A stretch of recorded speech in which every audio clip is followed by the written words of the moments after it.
All right, thank you very much. And it's Ralph Williams, and it's great to be here tonight on Sports Corner. Tonight, my special guest, he's in the waiting room right now. We're going to have him come up in a moment, is Joe Rutter from the Trib Live. We'll have him come up in just a moment. First, I want to say that tonight's show is dedicated to Franco Harris. As you know, today they had the layout for him over at Acrisure Stadium. It was this afternoon. And I understand that the lines were all the way around the corner and up the block and down the street or whatever, which is great. Franco was a good man. I met him myself personally, being I'm a friend of the Vento family and Franco's Italian Army. All right, we're going to bring up Joe right now. Joe Rutter from the Trib Live. Joe, thanks for being on the program. It's great to have you on once again. Yeah, thanks for having me. I actually was down at the public service today and got to pay my respects, so this is good timing on your part. Explain to everybody exactly how many people were there. Was that what I said? My statement I made, was it kind of true? Was it up the street, down the block, and around the corner? Well, it didn't go that far, at least when I was there, because the line went through the stadium a good bit, so it was hard to tell. It did come circle outside the stadium some, but once you got through the gates of the FedEx Great Hall, you still had a ways to go, maybe 100, 200, not 100 yards, but at a good pace to go to get inside. Then once you got inside the Champions Club, then you had to snake around a little bit more.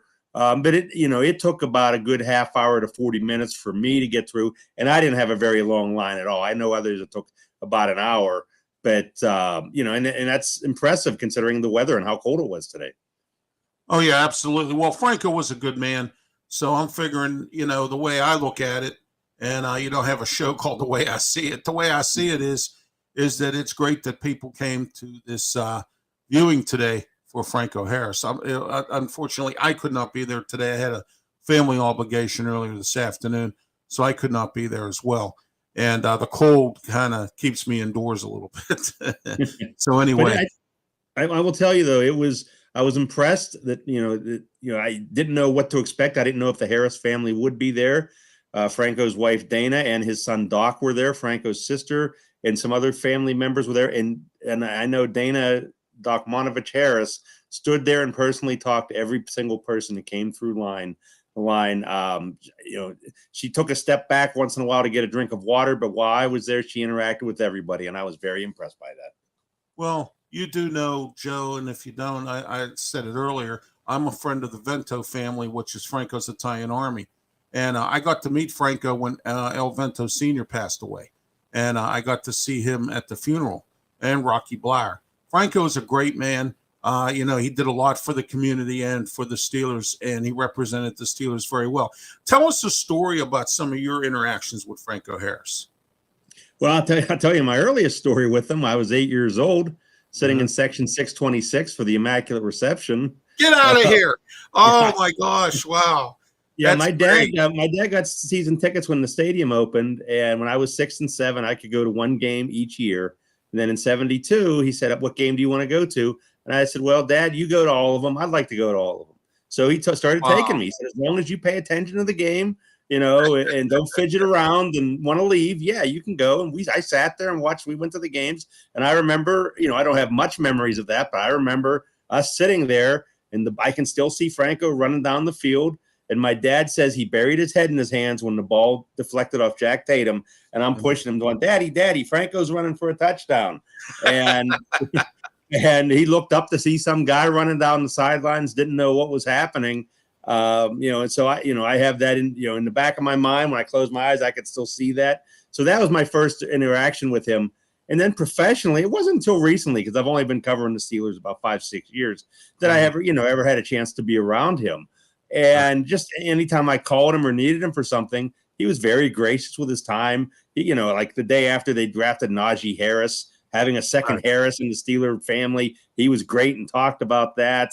Talked to him about some other things with other teammates that came up. And then he was there. I was there when they announced that they were going to retire his number in September. And again, couldn't have been nicer. Great with his time, very accommodating. And for a guy of that stature to do that, that's so impressive. I told, in fact, Franco's wife today, when you meet your idols and people you grew up, watching, you can be disappointed. I said, I met my favorite player and he exceeded any expectations I ever had. He was that kind of person. Those of you who are steady watchers of the show, Smokin' Jim Frazier was not able to make it tonight. He got stuck trying to get an airplane out of the city that he's in, and he had to get a rent-a-car and drive back. Now, that was the message he gave me at 6:30 this morning. So, that's why he couldn't be part of the show tonight, Joe. So I just want to let you know that as well. Okay. Hopefully he's safe. And yeah. I was a little concerned when he said he had to drive back with a rent-a-car, because we all know what it's like driving out here with this weather. But it seems like it's starting to clear up a little bit, so maybe he can get out of there with a rental car. But the airlines are laying an egg, and so Smokin' Jim's was unable to be part of the show tonight because he's driving home from where he is, and he's almost to Florida. So coming back from he's in Georgia. Coming back from Georgia is a real tough situation. Our prayers are out for Smokin' Jim. He gets back safe. Anyway, Joe, let's talk about a little bit about the press conference, the post-game press conference of Mike Tomlin. A lot of people aren't too happy. He come out. He just said the rookies played well and we won the game, and got up and walked out. I didn't hear any questions come from anybody. I don't think he took any questions. What's your thoughts on that? No, he did. He took several questions. Did he? Oh, yeah. Did he really? Oh yeah. He answered 5 or 6. Talked about what the night meant for him and Franco. Talked about the offense. The key plays in the game. Kenny Pickett's drive. He was fine. He wore his Franco jersey. I saw the Franco jersey, but the only part that I got on the video I saw on YouTube was him saying, "Oh, the rookies did well," and then it looked like he didn't take any questions. And usually, I can watch it live on YouTube. It didn't come on until like way late, kind of like after it was done. It's usually live. Somebody's usually doing it on YouTube live, and I can usually watch it. And I didn't catch it on the CW either, so I wasn't sure. But what's your thoughts on today's press conference with Mike Tomlin? Today, talking about the Ravens game? Yeah. I mean, it was kind of dry, I guess. Not much there. The one thing he did say that stood out to me, which it's not surprising given Mike Tomlin doesn't look ahead, is that they're not worried about playoff scenarios. He didn't worry about it in September. He's not worrying about it now. He wants to get him prepared for each week. And the one thing I will say, there have been times they've had collapses in December. There's also had times when he's able to stick this team together, keep it together when it looks like they're down and out. And that would, seems to be one of these times here. 5-8, they could have, folded and, just started playing for next year. That's not the case. He has them at 7-8. They still have a very slim chance to make the playoffs. So, whether they finish 7-11 or 9-8 or somewhere in between, he's kept this team together. You can criticize him for what happened earlier in the season, but the way they played in the second half, shows that they haven't at least given up on this season. I see that. But my question to you is, based on the wins that they have had this year, and you know what they say, Joe, a win is a win. Yeah. Can you agree with the fact that they didn't beat any big time teams? I mean, they didn't beat the Eagles. They didn't beat the Buffalo Bills. There were a lot of teams that they didn't beat. They lost to the Bengals again.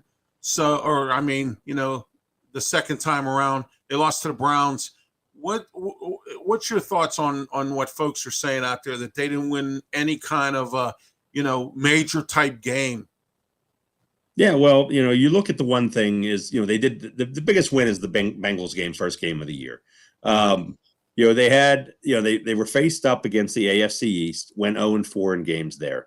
Could have beaten, they should have beaten 3 of those 4 teams. They could have beaten New England, the Jets, and the Dolphins, lost all 3 of those. Then, on the other hand, they had the good fortune being matched up with the NFC South. They went 4-0 against those teams, and there's no good teams in that division, really. I mean, somebody's going to go to the playoffs, probably Tampa Bay, but it's not a good division. So you can only play who's on your schedule. Yeah, they should have won some games earlier in the year against teams that are now fighting for playoff spots, and because they haven't, because they only have 3 wins against AFC teams, that's why they lose out on every tiebreaker possible to get into the playoffs. They win one of those games, then, it's a little different, and maybe they have control of their playoff fate.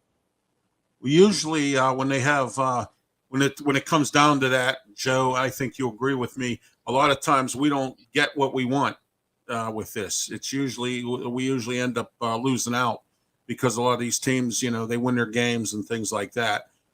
We can't control what we need to control to get to the playoffs. But anyway, I have one story that I forgot to mention to you that I really enjoyed was the story that Myron Cope said about the Immaculate Reception. He got stuck in an elevator at Three River Stadium with a hot dog in his hand trying to get back to the press box, and he missed the Franco Harris play, and Jack Fleming had to call it by himself. I thought that was pretty hilarious. What's your thoughts on that? Yeah, well, I guess he was getting ready to head down to do the post game, and then I guess he must have tried to come back up to finish it off. Yeah, and I wonder if he was in the same elevator with Art Rooney because he famously missed it as well. Oh my gosh! So maybe they were both in the same elevator heading down. Exactly, they might have just been like that. That's crazy how that happens. I remember how the elevators used to always get stuck at Three River Stadium. Let me ask you this: you said earlier about the Steelers didn't fold their tent and just play for next year. Do you think Mike Tomlin would have if Kenny Pickett? If he really wanted to sit him down after the second concussion and say, look, your season's over, do you think he really would have done that, or TJ Watt, at all, sit him down too? And then I hear JJ Watt's retiring at the end of the season. He's only 31 years old. Everyone's questioning the health of TJ Watt. What's your thoughts on this, Joe? Well, taking the second one first, I mean, JJ Watt has had some serious injuries in his career, has missed significant time. It doesn't surprise me. And when you look at the amount of money he's made in his career, he's had probably 2 big contracts that, his younger brother has had. So he's set. Doesn't surprise me. I don't think he's playing quite at the level he did before. He has the misfortune of playing for some bad teams. So it doesn't surprise me that, that he's going to walk away.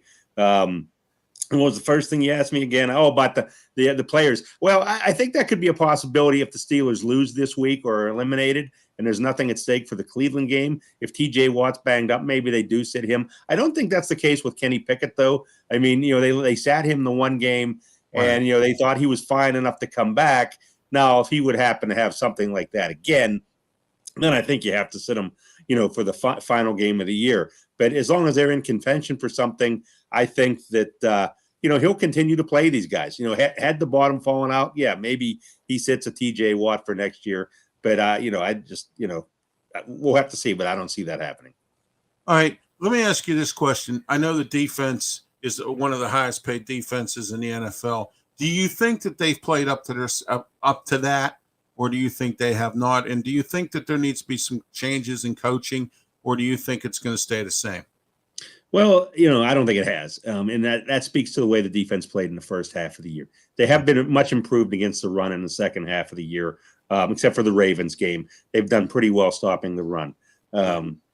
First half of the year, after the first game of the year, they couldn't get a sack without TJ Watt, and their record reflected that. And I don't think you should have a defense that's so beholden to one player for success or not. So I think you've got to beef it up a little bit there. Cam Hayward's getting a little older. Minka Fitzpatrick's had a good year. But otherwise on that defense, Alex Highsmith has too.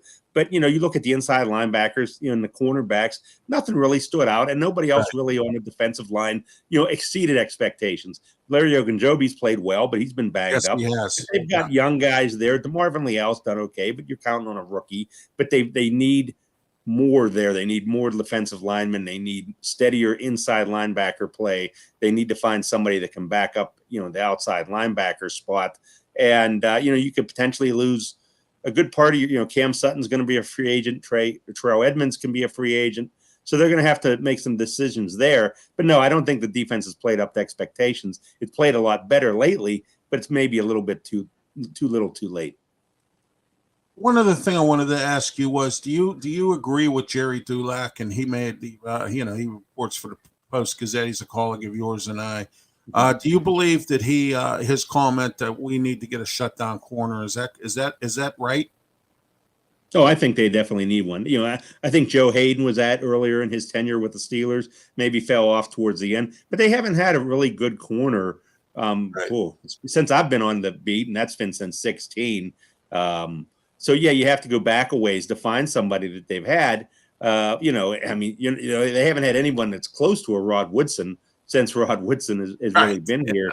So, they don't have a Mel Blount or Rod Woodson in the pipeline, and they haven't drafted somebody like that. So, yeah, they do need a shutdown corner. I think, maybe a defensive lineman's more of a priority on defense. But, yeah, I think, if they could get one first, second round, if they, that guy's going to be there, and then don't forget now they're going to have the 32nd, 33rd, 34th pick, from the Bears this year. So maybe that's when they go get this type of cornerback after they address maybe offensive line or defensive line in the first round.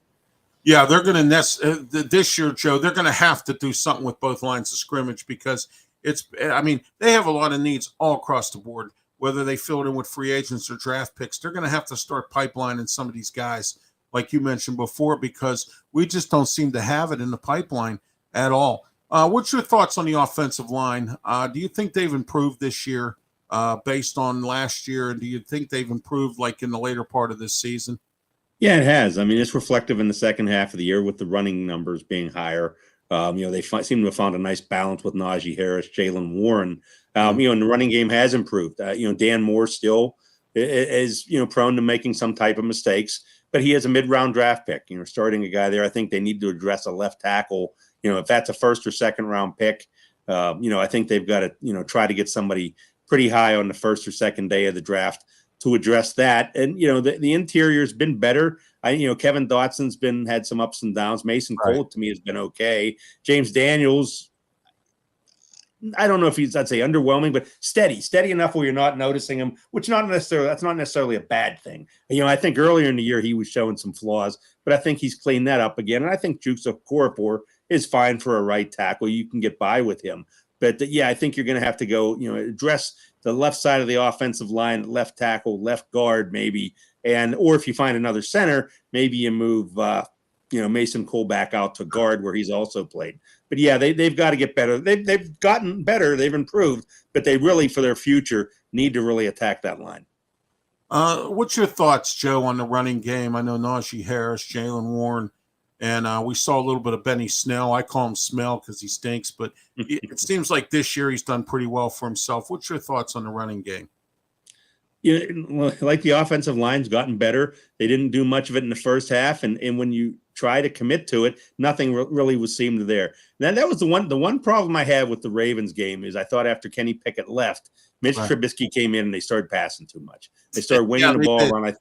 I thought they should have tried to establish and stick with the running game more because they were within a touch or one score until pretty late in that game. So I thought maybe they got away from that too much. But I think the running game has improved. I think they've realized that especially without a strong offensive line, Najee Harris isn't the type of guy that's going to be able to, break off 30, 40-yard runs and carry this team. He's more of a guy that when he gets a nice gain, it's going to be 10, 12 yards, something like that. But if you put him behind a better line, then I think he can get those longer carries for you. But he's not the guy that can, just do it all by himself with an average offensive line. So I think going into next year, it's going to be big for him to see what he can do because after his third year, then he can, get the big, the option picked up on his contract. So, I think that's going to be a true test for him. And don't forget, he was banged up earlier in the year with a little bit of a foot problem.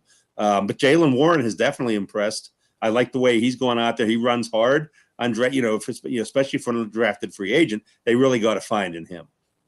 What about the quarterback situation? What's the story with Mason Rudolph? Have you heard anything about whether or not they're going to make a draft day trade? What do they have left? I mean, is this the last year of his contract? Do they have to eat something, or are they going to be able to get something for him, or are they going to try to keep him at a lower price? No, he's a free agent. He'll be a free agent in March. His contract's off the books. There's no dead money, anything like that. He can go wherever he wants. I don't see any way he comes back here. Especially the way things played out last year. Why would you come back as long as somebody else is there? To put, to especially be the second quarterback. I think he could have settled if he lost the competition was the second quarterback. But I think being demoted to third string really was a blow to his ego. I think I don't think he was treated very well throughout this whole process. No, not at all. If he's bitter, then he has a right to be, and he'll probably move on. The question is whether you want to keep Mitch Trubisky as the backup for one more year because he has 1 year left on his contract, and he's going to be about $11 million against the cap. I think $8 million base salary. Do you want to pay that much for a guy who, unless there's an injury, he isn't going to play much next year? So they might be starting from scratch other than Kenny Pickett, going into next season. Maybe they try to bring a Josh Dobbs back to be the number 2 or 3, but I think you got to get a little higher pedigree quarterback to be your backup. Yeah, exactly. I think so too. Now, let me ask you this question. Do you think, and I know it's a little premature, that we go into the draft and the Steelers are sitting there and one of these fancy quarterbacks, because it's supposed to be a great quarterback draft, is sitting there. Do the Steelers take them? Yes or no? I don't think so. Okay. Now, having said that, I don't see it creating a hypothetical. I mean, I don't see that, but then again, I didn't think they needed to go out and get the quarterback this year either with Kenny Pickett. I thought they should have waited. I mean, and they can't load up on that position at the expense of offensive line, defensive line, cornerback for next year. So they've got to address those needs. If they want to be serious about next year and they like what Kenny Pickett's done, they got to ride with him and just bulk up on the lines and get a speedy cornerback. Right, and get a quality backup quarterback, somebody sitting out there that has some pedigree, like you said before. I think, and there'll be players out there. There'll be quarterbacks out there that fit that mold that they can get on the cheap if they want to, or they go with Mitch Trubisky.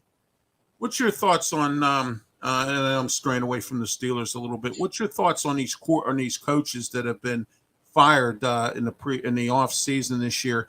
And before we go to that, I do want to ask you this question. What's the status on Matt Canada? Do you think he's gone at the end of the year, or do you think he comes back?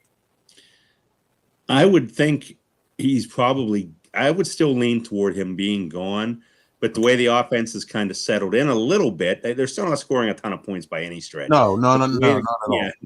But by the way, Kenny Pickett has shown some improvement here, taking care of the ball better. That speaks more to what Matt Canada likes to do. I just don't think it's enough. I think, they just haven't done enough offensively. They're not a threat to break open a 70-yard pass or run, to get the big, deep score. They still have to work their way down the field. I think they'll move on from him, but it wasn't as clear cut as it was during the bye week when everybody thought, oh, maybe this is when they fire him. I don't think everybody was looking for that, man. I was ready to throw a celebration.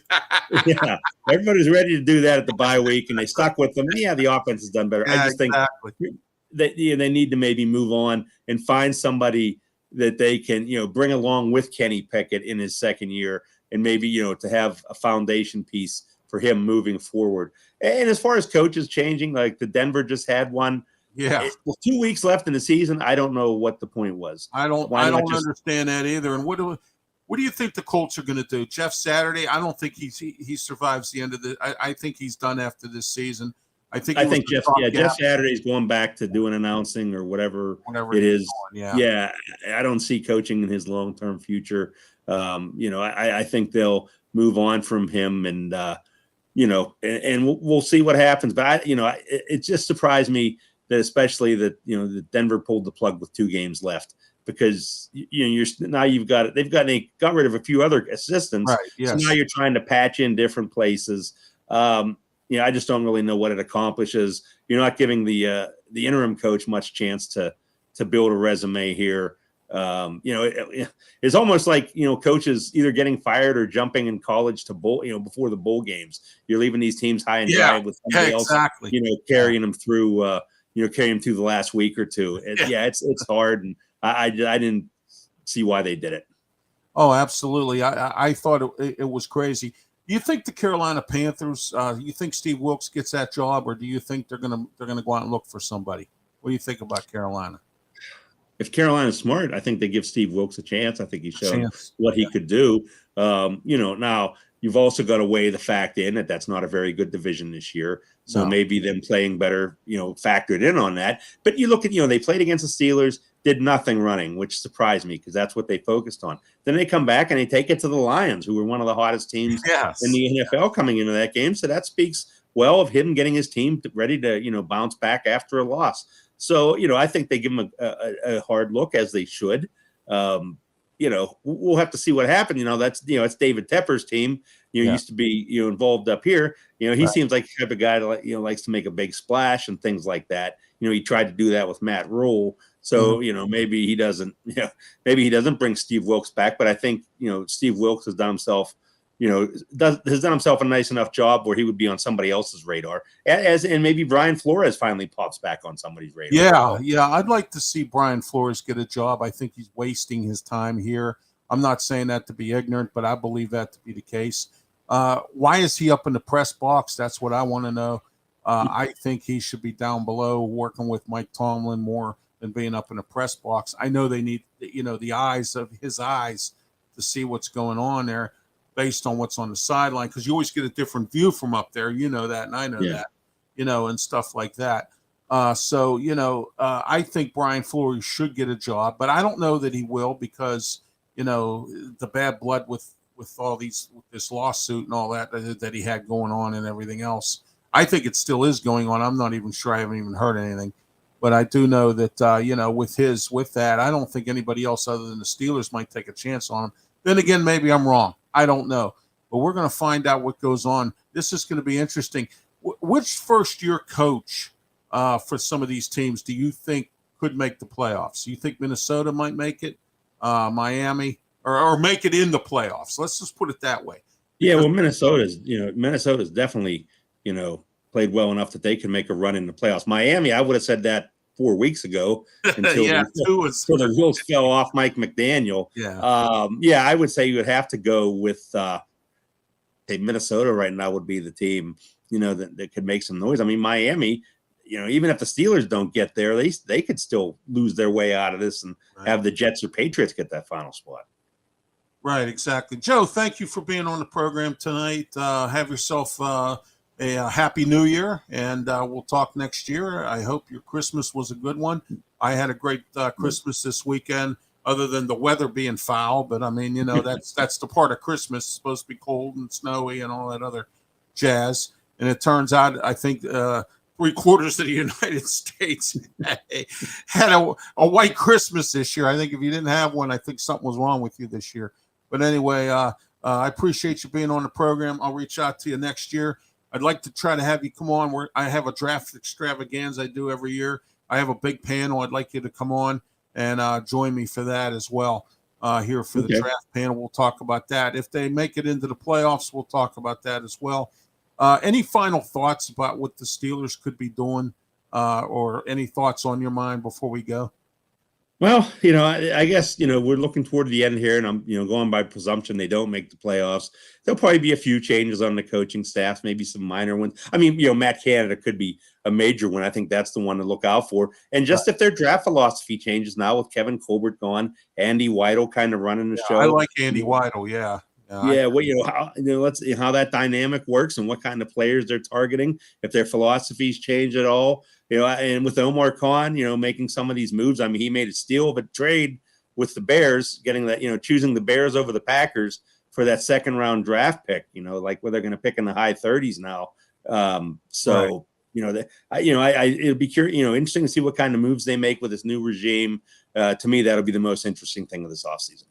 I can't wait to see. Joe, thank you once again. Happy New Year. Have a great night and be safe, okay? Thank you. Thank you. Happy New Year to you. And same to you. Thank you. Okay. That was Joe Rutter from the Trib Live. It was great. Always great to have Joe come on here, talk about the Steelers here on Sports Corner tonight, right here at Studios 808. My co-host, Smokin Jim Frazier, if you heard earlier on the show, if you're late getting on here to watch the program, Smokin Jim got jammed up at an airport in Georgia, and he has to drive back in a rental car, and he messengered me this morning at 6 a.m. and told me what he was doing and said, I will not be able to make the show tonight. Prayers are out for him that he has a safe trip back here to the Pittsburgh area as well. All right, let's go into our Mike Tomlin press conference, some of the stuff that he always comes up with these sayings and they call them Tomlinisms and things like that. Well, today,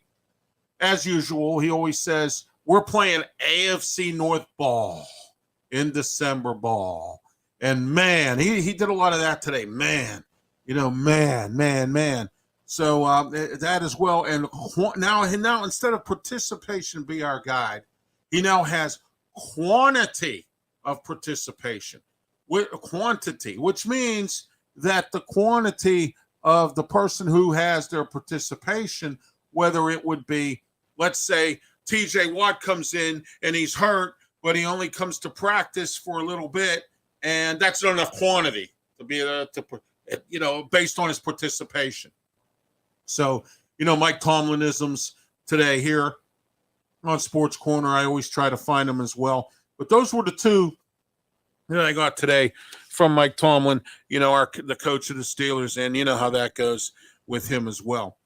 All right, Steelers are 7-8. They just beat the Oakland Raiders on a night when Franco Harris was being honored for the Immaculate Reception, and they retired his jersey, which is a great thing. They retired Joe Green's jersey, and it's nice to see that. And Ernie Stautner, they retired some other jerseys as well. It's great to see them starting to do that now with the Steeler organization as well. Next game, they play Sunday night against the Baltimore Ravens at Baltimore, and we're going to see Tyler. We're going to see their backup quarterback once again, Tyler Huntley, one more time this year. I don't know. I think the Steelers can possibly beat the Ravens. But, these games, every game against the Ravens has become a dogfight, okay? No matter what, it seems like the games against the Ravens either are won by 1 point to 3 points. And it's just about every time, every year, every game of the year, okay? It's not just at one point or another. It's always with those games as well. But what I'm looking at is I'm thinking about the situation with the situation with they have to play the Cleveland Browns. Okay, they lost to the Browns earlier in the season. The Browns are stinking up the joint right now. They just lost to New Orleans 17-10. I don't see where we could lose to the Browns as well. We could win both games. All right, Mike Tomlin wants to win both games so he can say, "Oh, I have a regular season record that is, I win every year and everything else." And possibly have everyone's eyes turn in a different direction because of, the fact that he has won every season. But you know what? 7-11 or 7-10 or 8 and let's see, they're 8-9 right now. So, they could be, they're 7-8 right now. And, they just could be 7-10. And if they become 7-10, and that to Mike Tomlin is a winning season, then Mike Tomlin needs to step down, because obviously the clear eye can see that there is no improvement at all in this team, because last year's team went to the playoffs with a bruised up, banged up old quarterback named Ben Roethlisberger with no offensive line. Okay, they went to the playoffs last year. This year we're 7-10, and if he says that's improvement, he needs to walk away. The job is getting to him, okay? And I'm going to make this, and I'm going to say this prediction, and sometimes, most of the time, my predictions are proper. Most of the time. I've been wrong a few times. And when I am wrong, I will tell you I'm wrong. And you know that. If you know and you've watched my programs here, I have said this many times, okay? And I'll say it again and again, that if I'm right, I'm right. If I'm wrong, I will tell you I am wrong. I think Mike Tomlin, if he has a bad season, they go 7-10, I think he might step down. Because I don't think he wants to have the embarrassment of saying that I have one losing season. And he better not sit there and sugarcoat it and say that this is a winning season, because it isn't. Okay? Part of this problem is this problem is his fault. Why? Because he's the captain of the ship. And all of you out there who say, "Oh, well, you know what? Mike Tomlin has this winning record during the regular season." When was the last time he won a playoff game? When was the last time we went to the Super Bowl? And the 2 times he went to the Super Bowl, they were with Bill Cowher's players. Every players that him and Kevin Colbert have drafted, a lot of them have been busts. And I'm talking about some big-time busts, okay? And you know it and I know it. And when you have bums like Dan Moore, who play on the left side of the offensive line, who get holding calls, false start calls, leave guys go through. Dotson's the same way, and then he has to apologize because he gets lynched because it's Kenny Pickett. Okay? This is your Pittsburgh Steelers. And it's too bad that Franco Harris died. It's sad. It really is. And it's sad that the network had to go away from the Franco festivities, which I thought was very, very unprofessional and very, very disrespectful to this organization. One of the best organizations, supposedly, in the NFL, and this is what you do to somebody. Okay? I don't know if it was a network boo-boo. I don't know if it was something that the network didn't know was going to happen, or perhaps they did it on purpose. Okay? All right, Penguins are down 3-1, second period to the New York Islanders. You know, the Pens, they always seem to have problems with Barry Trotz and the Islanders. Happens every time. I don't know what's going on there with the Pens, but they're down. Their record's 10-1-1 in the last 12 games. And, you know, even though they have a few injuries, they still have managed to, you know, still come out with that kind of a record. Okay, let's go over defense. They stopped the Raiders when they had to. Okay. Joe Rutter and I had this discussion when he was on just a few moments ago, talking about how how the defense, as high priced as it is, and that we're supposed to have three brainchilds involved in the defense: Mike Tomlin, Terrell Austin, okay, and Brian Flores. All right, there's supposed to be three brainchilds. We have the highest paid, if not the highest paid, defense in the entire NFL, and we can't stop the run. We can't stop the pass. We can't, our cornerbacks get burned because Jerry Dulac, maybe he's right. Maybe we do need to get a shutdown corner somewhere. Either find one or draft one, okay? But if we draft one, we are taking away from the most important two parts of any football team involving any game. It's called the lines of scrimmage. All right? The lines of scrimmage, which for the Steelers is washed up and old. They need to start having a pipeline because they have issues at inside linebacker. Miles Jack, Robert Spillane, Devin Bush, okay? Malik Reed, all right?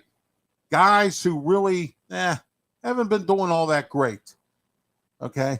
Spillane comes up at the end of the season. Where was he at before? All right? Devin Bush, he has never, ever been the potential that he should be. All right? And then you bring in Miles Jack, who, well, he's kind of where he needs to be. All right? It's an improvement. Not much, but it is. Okay? Then you have an aging defensive line with Cam Hayward. You have Tyson Alualu, who was, just came back from knee injury last season. And then Martavius Adams, who we got off the scrap heap out of the used car lot, I call it. And he hasn't done much of anything either. Loudermilk plays occasionally. I would have rather them kept Henry Mondeau. You see what I'm talking about? And please don't sit there and say, ooh, we have a shot at the playoffs. Ooh, the Steelers. Do you really want the Steelers to be in the playoffs and be embarrassed yet again?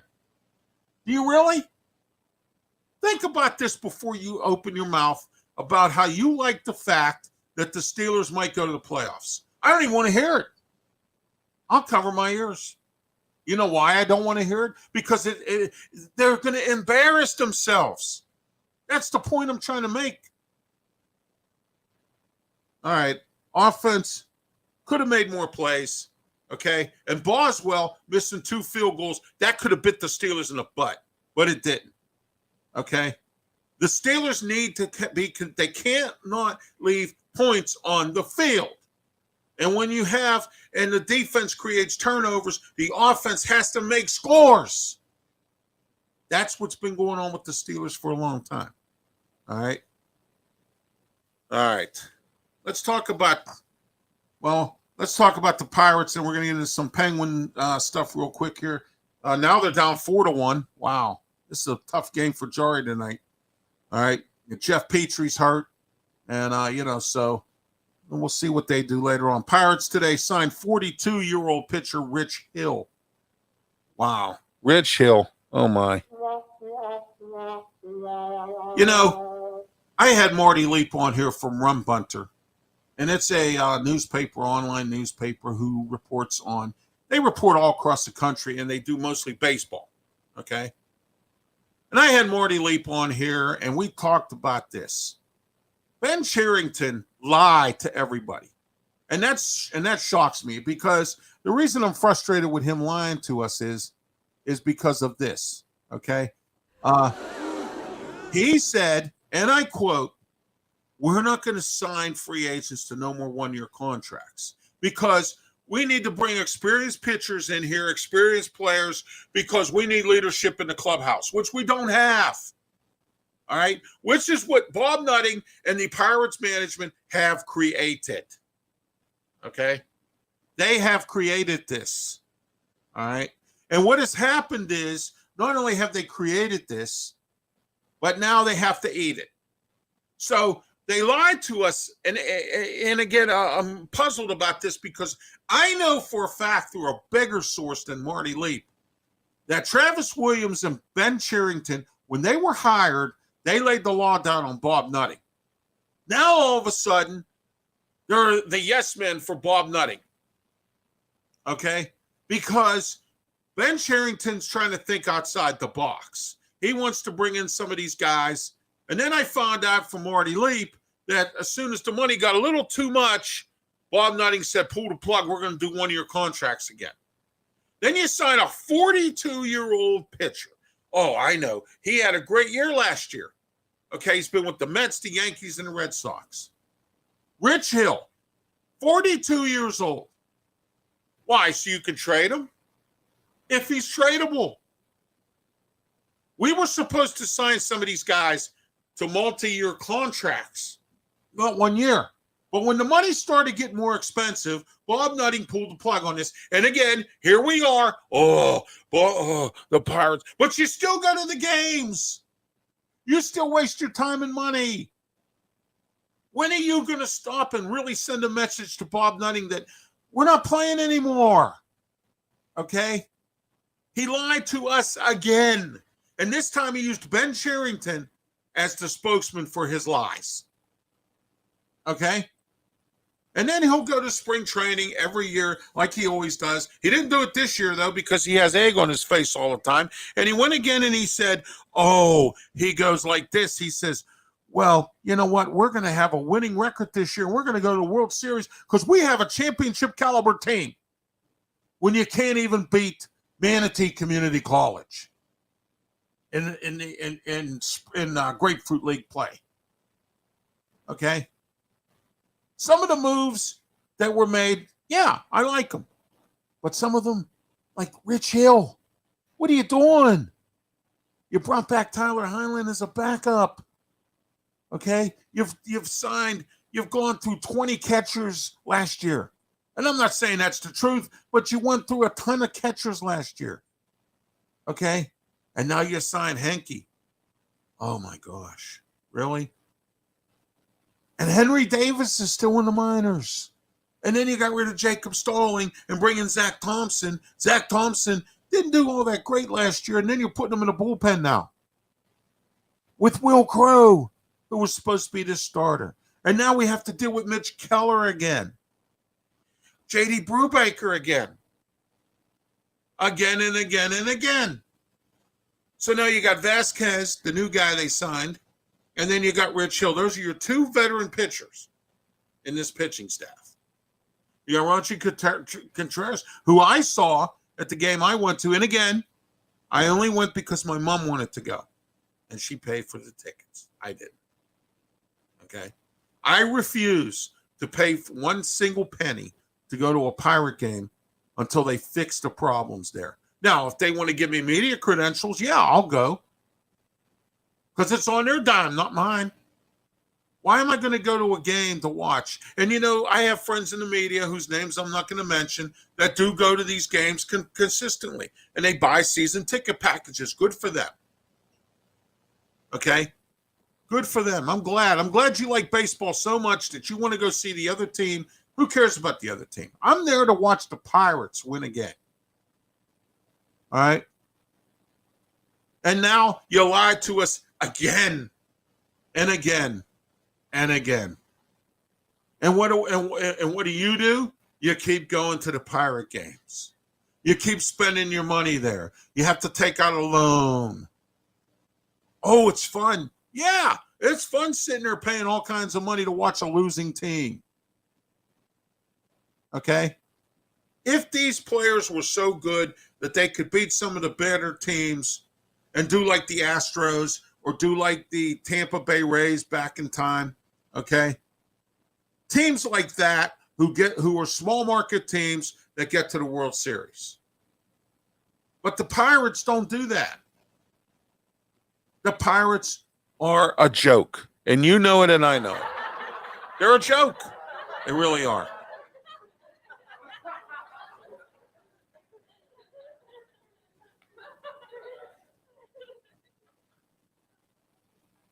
All right, let's talk about Pitt football. 8-4 record final, season ending.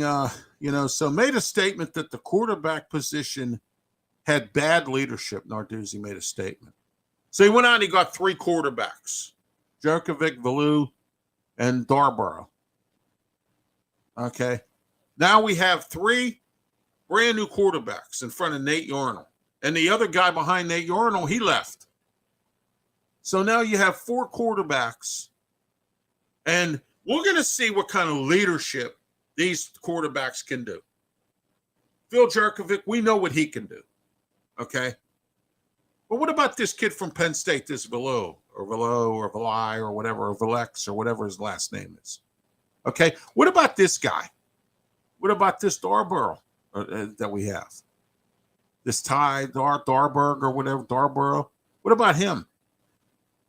Okay, we don't know what they can do, other than we know what Phil Jerkovic can do, and him coming back with Frank Signetti should work out. Okay, the bowl game is this Friday, 2 p.m. against UCLA and Chip Kelly. Chip Kelly's one of the best college innovative offenses in the country. When he was at Oregon, they racked up points like you wouldn't believe. Well, then he went to the NFL and he ended up soiling the bed there when he was in Philly. And then he went back to college. And now he's at UCLA. All right. So here we are. We have to play Chip Kelly's team. And it's like Smokin Jim says, it's a bad matchup for us. It's terrible. And we're going in with a backup quarterback again. Okay.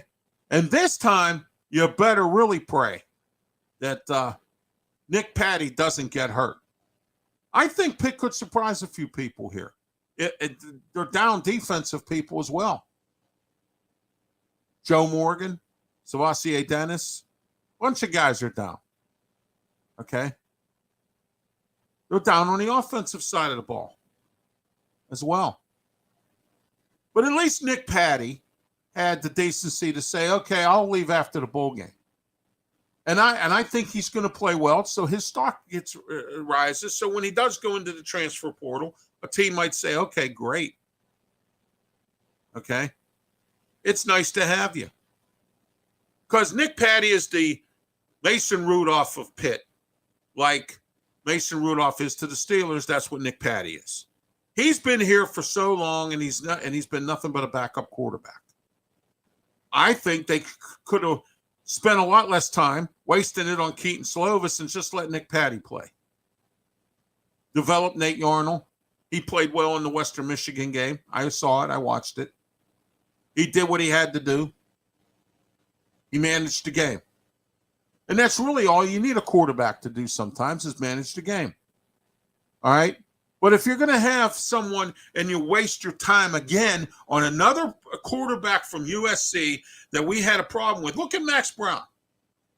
Max Brown was a horrible quarterback and he was hurt. So was Keaton Slovis. Okay? All right? Pat Narduzzi has this bad habit. He does like Mike Tomlin. He has this thing about bums. Certain guys who really don't play that well, but you continue to shove a square peg into a round hole with them, well, that's what he does too. And I want to challenge the alum tonight of Pitt. Okay? Yeah, you're going to go to the Sun Bowl. You're going to play in nice weather. Well, right now, weather's bad everywhere. Okay? You're going to play in nice weather. You're going to be down there in Texas and El Paso. It's a great sun thing and whatnot. You're going to go down there with a team half decimated by transfers and guys leaving for the NFL to try to beat a high-powered offense like UCLA. I think UCLA could blow Pitt out. But then again, Pitt could surprise a few people. All right? Pat Narduzzi needs to win these bowl games. Because you know why? He's been a coach for 8 years. He's won one game, the Quick Lane Bowl, about 3 or 4 years ago. That's the last bowl game he won, and we beat Eastern Michigan with Kenny Pickett. And it was by, I think, a touchdown. Okay? And then Pat Narduzzi has these bad losses every year. This year's bad loss was to Tennessee. You had them in the grasp. You took them to overtime. And you took West Virginia to overtime and beat them. When they beat West Virginia, I thought they were going to beat Tennessee too. And then they blew it. Okay? Pat Narduzzi needs to do something about this, or else I don't think he should have a job. And I know what you're saying. Oh, Ralph, he has a winning record. So what?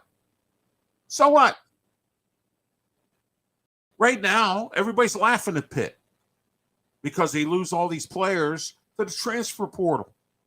And they still haven't got with the system and learned about Jordan Addison. Jordan Addison has gone to USC with NIL money. And then Pat Narduzzi's going to sit there and he's going to criticize Utah because Utah makes their team better with NIL. Well, what has Pitt done? Aaron Donald gave you a ton of money, Pitt. Where is it? Oh, we used it on these big recruiters. Well, why aren't we getting 4-star athletes? Why are we number 47 in our recruiting class in the nation? 47. Okay? They got lucky at Christmas Day. They got a 4-star wide receiver. Oh, boy. Oh, yeah. Let's do this. Yeah. Let's go Pitt. But how many other athletes transferred or got out? Because they saw 20,000 fans at Acrisure Stadium. And now Pitt wants to charge this donation thing again for all season ticket holders. What, you're trying to squeeze blood out of a stone. A blood that no one has more to give. Okay? You haven't had prominent success in attendance since Dave Wannstedt was head coach. Why? You shouldn't have fired Wannstedt. Mark Nordenberg didn't care. Okay? And then you went through that coaching cycle with Michael Haywood. All right? Fraud Graham. Paul Christ. Who's sitting out there? Who's sitting out there? Okay? And then you had Steve Peterson on his second turn as athletic director who made that mess. Okay? Dave Wannstedt would still continue to be the coach at Pitt. Pitt could probably be prominent. At least he was winning bowl games. Okay? He lost one, but he won the ones that he was in. Okay? Then we went to 2 bowl games with 2 interim coaches. All right? So don't say, I blame this on the alum, and I blame this on the administration. Okay? Is Heather Lyke the right athletic director? No. I know what you're saying. Just like West Virginia's athletic director just got fired. You know why? Because he wasn't doing a good job of promoting the university. He wasn't doing a good job of bringing the money in. Okay? Heather Lyke brings in money, and that's all to worry about these days. Nobody cares about what Pitt does in football. They're winning in volleyball, swimming, lacrosse, pickleball, whatever it is Pitt does. They're winning in other sports, but in football, they're still losers. They're still losers. And they haven't been able to draw prominent crowds at every game. And then you say, oh, well, we got 2 professional teams here and 200 other activities going on at the same time. There's Pitt football. Who's going to go to a Pitt football game? Okay? And now you want to charge a donation again? You want to force season ticket holders to give a donation? Okay? Are you joking? And I blame the alum for this too, because nobody in the alum has stepped up. Who has stepped up in the alum? Nobody. Okay? The Bob Junkos, the John Majors, who worked behind the scenes and did a lot for the football program, and the Dave Wannstedts, they're all gone. All the people who supported the university, that was the ones that made it strong, are all gone. Johnny Majors is up with the Lord. Bob Junko retired.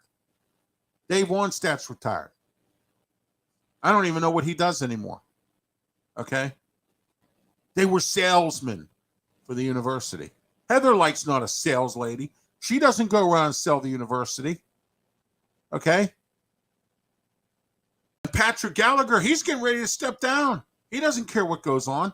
Although when he came aboard as the chancellor, he said, I'm going to open up the vault and fix the sports program.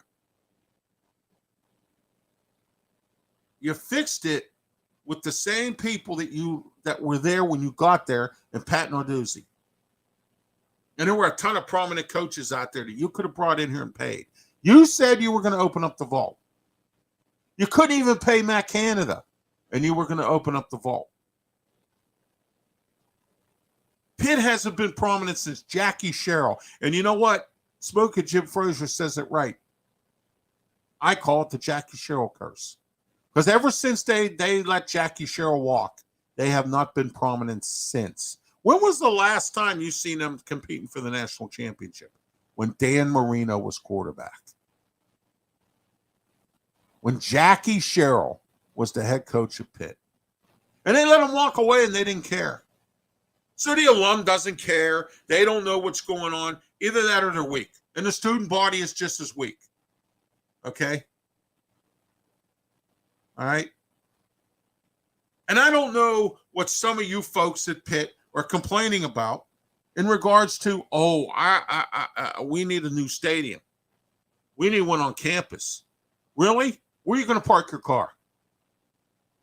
I've said this 1,000 times. Where are you going to park your car? Oakland's a mess as it is. And you want it to be a bigger mess? I thought you would appreciate the fact, other than in certain sections of Acrisure Stadium, that you would appreciate sitting in seats and not have to sit on hard bleachers or in the grass. You're in a professional stadium and you don't want to show up. You get a free T ride because you're a student. So what's the excuse there? Oh, I don't want to ride on a school bus. Then don't. Take a bus, go over to the North Shore. It's not that far. You get a free ride because you're a Pitt student. Okay? So what's the problem? Oh, there's not a campus stadium. That's what the problem is. No. There hasn't been a campus stadium in almost 20 years. Going on 20 years next year or more. Okay? But when Dave Wannstedt was coach, people were showing up at the games. I worked over at Acrisure Stadium when it was Heinz Field, when Dave Wannstedt was the coach. Okay? I worked there. I know what happened. And we were getting 35, 40, 50,000 people per game. All right? I know when you play teams like Albany State Prison or something like that, you don't want to go to the game. This year they're playing Wofford. But you know what? They have a tough schedule coming up in 2023. They play Notre Dame. And Notre Dame, no matter who their coach is never easy. Okay? Do you think Pat Narduzzi, if you're a Pitt fan or a Pitt alum or a Pitt student, do you think Pat Narduzzi's doing what he's supposed to be doing as a coach? Or do you think it's time to look elsewhere? I think that if you get a guy like Satterfield or Luke Fickell, who they should have hired, or one of those guys, I think you bring him in here and hire him. Fire Narduzzi tomorrow.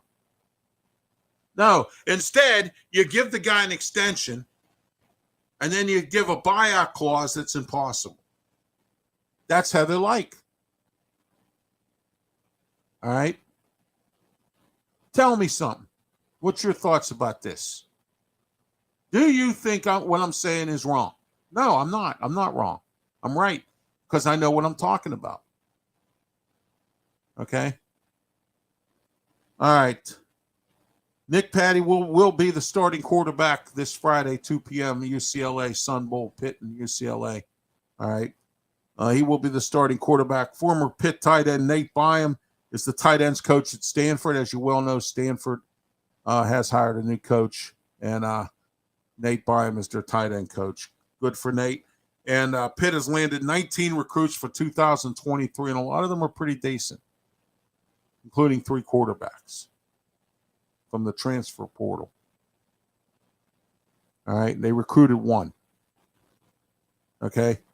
So maybe the quarterback position, Coach Narduzzi, will have leadership. You need leadership everywhere. And you don't have it. Okay. You have a punter who can't punt. You had to use 3 different people this year. All right. That's sad. You shouldn't have to do that, but you did. All right. You have a defense that keeps running the same stuff over and over again. All right. And everybody knows it. You're losing key people when you don't have nobody recruited or anyone in the transfer portal or junior college to fix it. This is Pat Narduzzi. This is your head coach of the Pitt football team. This is your 8-4, 7-5, 6-5, 8-5, whatever and 5 that you like. You like that.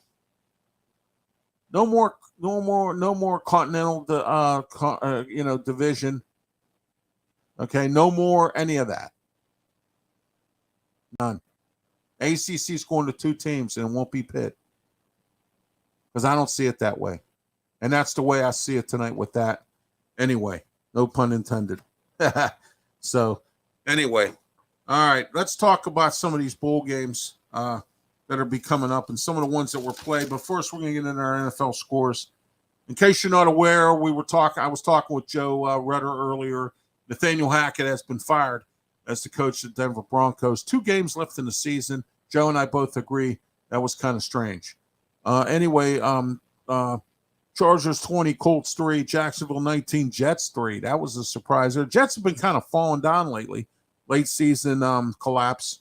Panthers 37, Lions 23, Chiefs 24, Seahawks 10, the Buccaneers 19, Cardinals 16.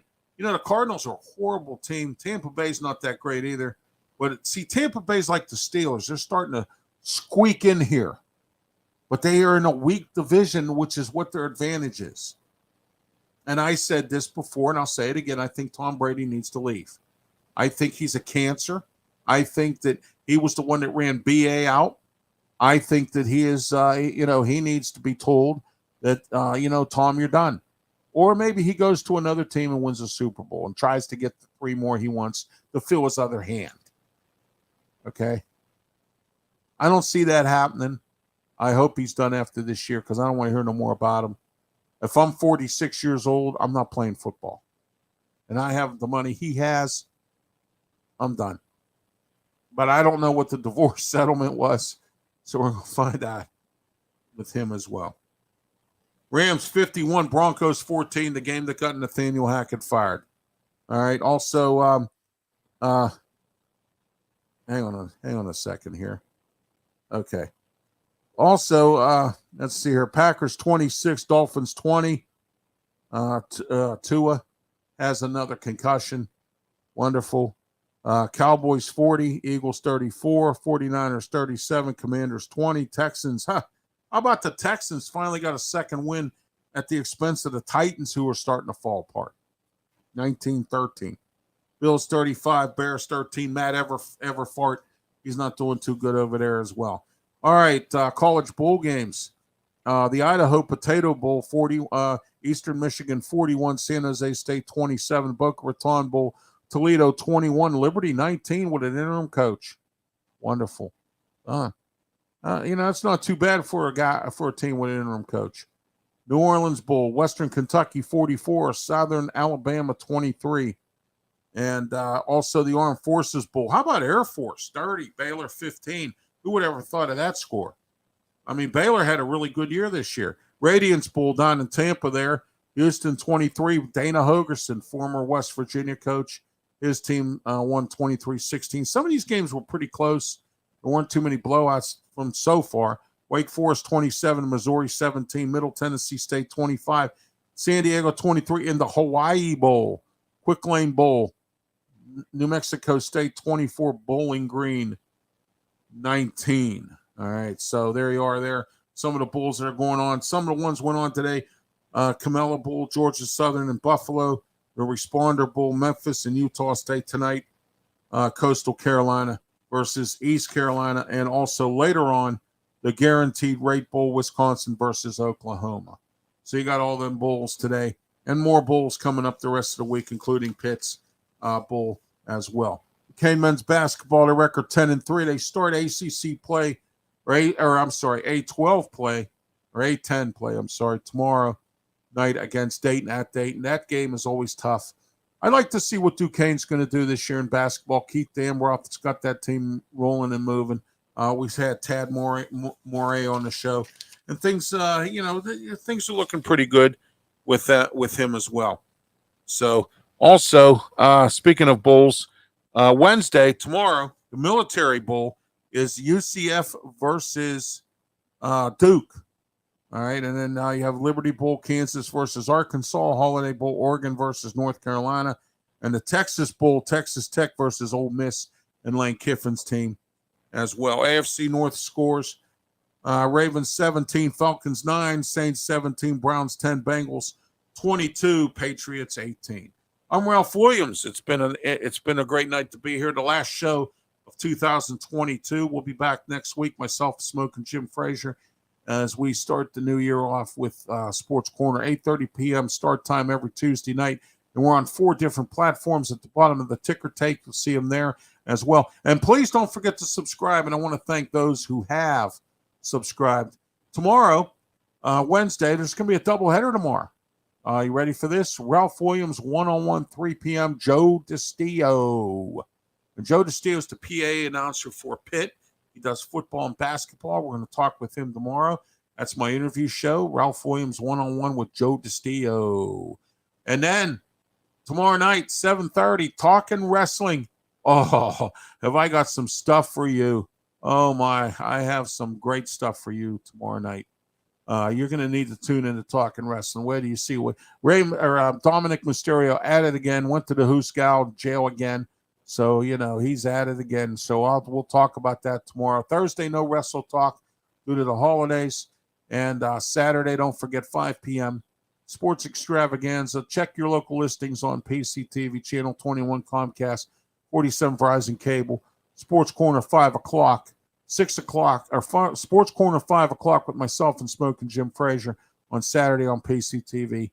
And then at 6 p.m., Steel City Sports World, Smokin' Jim Frazier, Claudia Rosano, Luther Dupree, and the Boxing Authorities will either be on at 4 or 7. That's why I say check your local listings. What a show, the Boxing Authorities. They talk about some great boxing. And I tell you what, you want to hear about some good wrestling? Tune in or get on ClaudiaRosano.com's website. Claudio had a guy on this week on his show along with Smokin' Jim Frazier talking about 70s and 80s wrestling. Back in those days, that's when wrestling was really, really great. And everybody enjoyed it. Now it's just a bunch of drama and a bunch of talking and a bunch of muckety-muck. You know how it is.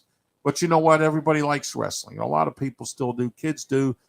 Some of the guys like myself that are, in the 50s that enjoy it as well. So, and I enjoy talking about it. And I enjoy the fanfare with it and everything else. I just wish that some local independent wrestling companies would come around and work with us, but that's not happening. I can't get some of these guys return emails and phone calls to try to work with some of these independents here, or I get some kind of smart attitude So you know what? Screw you guys. I'll just work with the majors and be done with you.